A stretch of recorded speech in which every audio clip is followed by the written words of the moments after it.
বলে নয়ন জলে ডাকছেন, মাই তখন সাড়া দিচ্ছে যে আমি তো সহায় হবো। এই স্বর্গমুক্ত পাতালে আর কেউ তো আমার পূজা করে না, তুই যেহেতু পূজা করিস।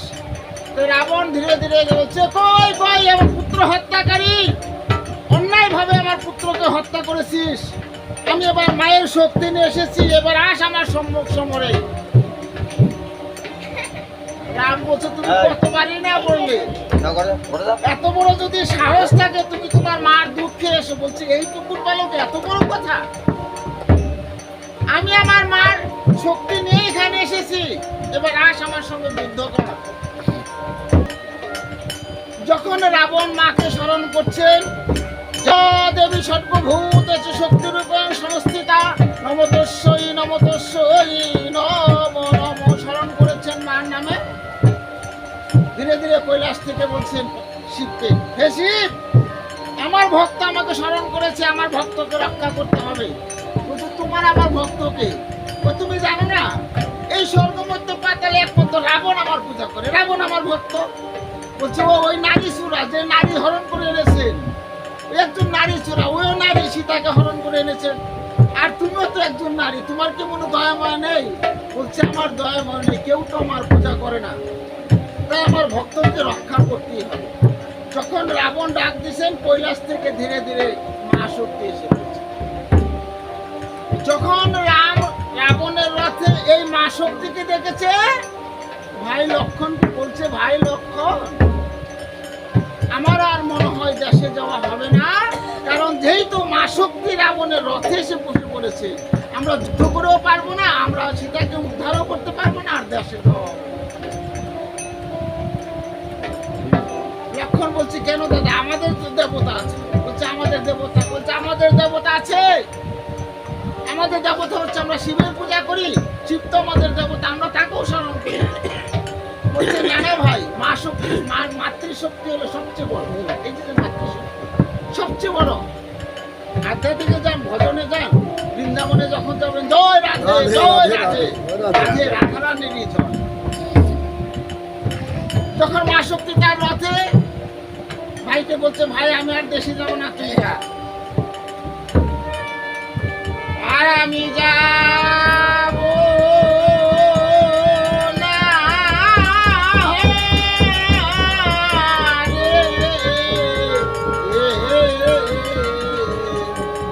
অযোধ্যাতে,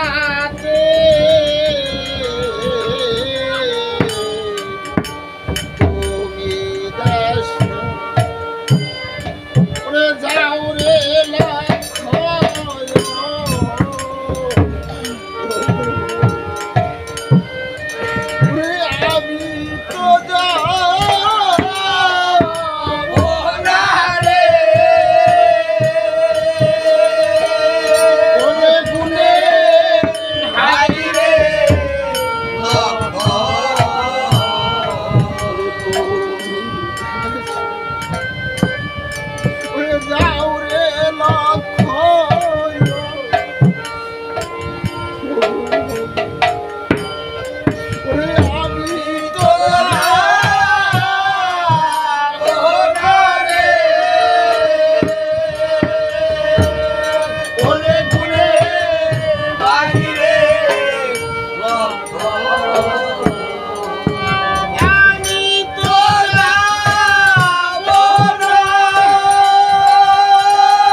রাবণের রথে ভাইকে বলছে, ভাই তুই দেশে যা, আমি আর দেশে যাব না।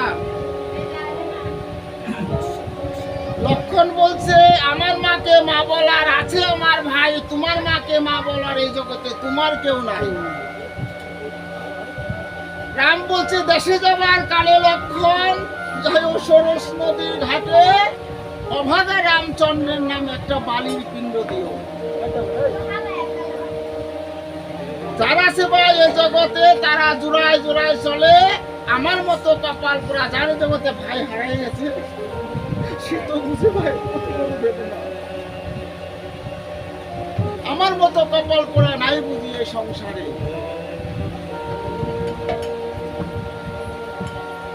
এমন সময় রাম যখন সেই তার পূজারী অর্থাৎ শিবকে স্মরণ করলেন, শিব আসছে, শিব আসার পরে দুর্গাকে বলছে, তুমি রাবণের রথে আর শেখো না, রাম যে ভক্ত, যার চরণ স্পর্শে কোটি কোটি জীব উদ্ধার বা মুক্তি পাবে।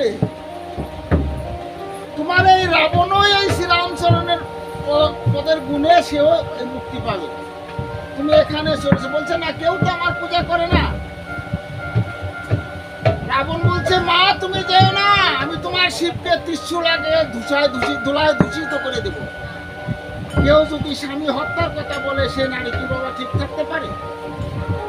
যেহেতু তুমি আমার স্বামীকে ধুলায় দূষিত করে দিতে চেয়েছো, আমি আর তোমার এখানে থাকতে পারবো না। হে রাম, তুমি যদি আমার পূজা করো আমি তোমার কাছে আসবো। তোমার কাছে আসার পরে রাবণকে তুমি বধ করতে পারবে। রাম বলছে, আমি তো জীবনেও কোনোদিন কিভাবে শক্তি মায়ের পূজা করতে হয় আমি জানি না। বলছে, শক্তি মায়ের পূজা করতে হলে নারকেল দিতে হবে, কাপড় দিতে হবে। তা মা শক্তির পূজার জন্য এই বাড়ি থেকে একটা কাপড় দেবে।